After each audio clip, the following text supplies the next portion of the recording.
The year is 1940.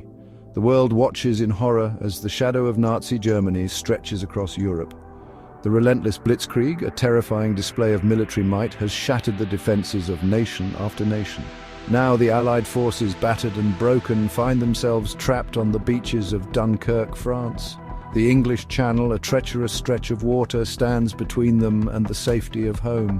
The fate of Britain and perhaps the free world hangs precariously in the balance. This, my friends, is the story of the Battle of Dunkirk, a tale of courage, desperation, and an extraordinary escape that would forever be etched in the annals of history.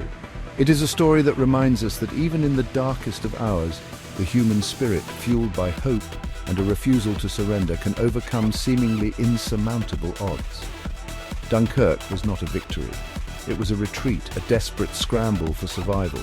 Yet from the ashes of defeat rose a phoenix, a surge of defiance that would stiffen the resolve of the British people and set the stage for the long and arduous struggle against tyranny that lay ahead. To truly comprehend the events that unfolded on those windswept beaches, we must first rewind the clock to the early days of World War II. Hitler, driven by his insatiable ambition and a twisted ideology, had unleashed his war machine upon Europe. Poland fell swiftly, followed by Denmark and Norway. Then, on May 10, 1940, the storm broke in the west. German forces, with their panzer divisions spearheading the assault, stormed into Belgium, the Netherlands and Luxembourg. The Allied forces, caught off guard by the speed and ferocity of the attack, were thrown into disarray.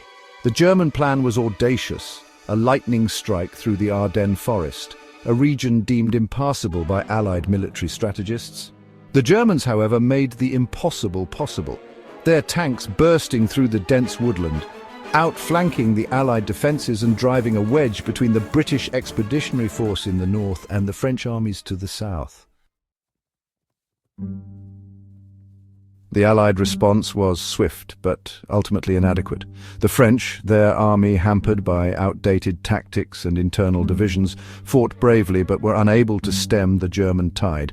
The British, though better equipped and trained, were too few in number to hold the advancing enemy.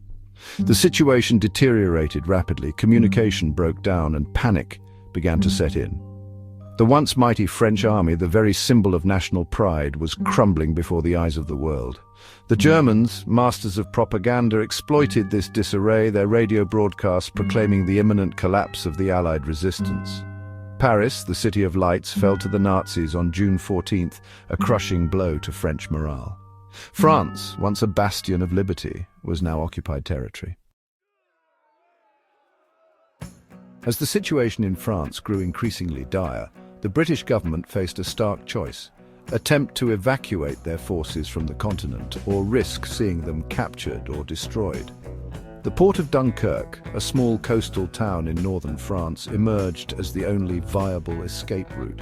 The escape route was a perilous one. German forces were closing in from all sides, their Luftwaffe bombers prowling the skies, eager to rain down destruction upon the trapped Allied soldiers. The waters off the coast of Dunkirk were shallow and treacherous, littered with sandbars and shipwrecks. To make matters worse, the harbour itself had been severely damaged by German bombing, making it impossible for larger naval vessels to approach the shore. Sometimes, in the heat of battle, decisions have to be made that are, well, not universally accepted. During the Battle of Dunkirk, one such decision stood out.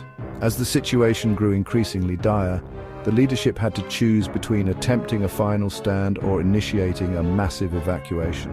This choice was not without its critics, and to this day, it remains a topic of intense debate among historians and military strategists. The evacuation, known as Operation Dynamo, ultimately saved hundreds of thousands of lives, but it also meant abandoning valuable equipment and, for some, a sense of pride. The controversy surrounding this decision highlights the complexities and moral dilemmas faced in wartime. Amidst the chaos and uncertainty, a beacon of hope emerged. The sight of the little ships, civilian vessels of all shapes and sizes, brought a glimmer of optimism to the beleaguered soldiers. They knew that help was on the way and that they were not forgotten. The courage of the civilian sailors was nothing short of extraordinary. Ordinary men and women, risking their lives to rescue stranded soldiers, demonstrated the very best of human spirit. Their bravery turned the tide and inspired countless others to join the effort. As the evacuation continued, the soldiers experienced a mixture of relief and loss. Relief at the sight of safety, yet a profound sense of loss for those who did not make it. The beaches of Dunkirk became a poignant reminder of the sacrifices made.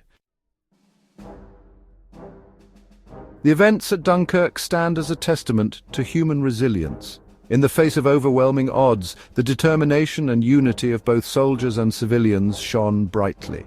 Please like and subscribe to our channel for more stories. It was a defining moment that showcased the unbreakable spirit of humanity.